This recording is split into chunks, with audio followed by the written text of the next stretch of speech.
Une semaine que l'Ukraine doit faire face à une attaque russe dans la région de Kharkiv. Des combats intenses et difficiles pour l'armée de Kiev, mais pour Volodymyr Zelensky, le pire est peut-être à venir. Cette offensive, elle ne serait que la partie visible. Bonjour et bienvenue à notre édition spéciale sur la situation en Ukraine. Aujourd'hui, nous nous concentrons sur la région de Kharkiv, au nord-est du pays, où les tensions et les combats ne cessent d'augmenter. La Russie continue d'intensifier ses offensives militaires. Samedi, elle a annoncé la prise du village de Staritsa, situé près de Vovtchansk, à une cinquantaine de kilomètres de Kharkiv. Cette avancée marque une nouvelle étape dans les tentatives de pénétration des positions défensives ukrainiennes. Selon les autorités russes, leurs forces poursuivent leur avancée en profondeur dans les positions défensives de l'ennemi. Cette affirmation souligne la détermination de Moscou à renforcer son emprise sur cette région stratégique.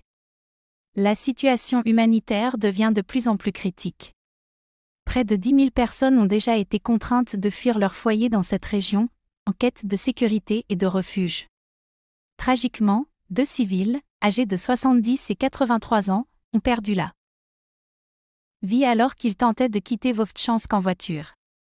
Le procureur régional de Kharkiv a exprimé sa profonde tristesse face à cet incident tragique. Les efforts de secours se multiplient pour venir en aide aux populations affectées, mais les conditions sur le terrain restent extrêmement dangereuses. Alors que les combats se poursuivent, l'incertitude plane sur l'avenir de cette région et de ses habitants. Nous continuerons de suivre de près cette situation et de vous informer des derniers développements. Merci de votre attention. Pour plus d'actualités et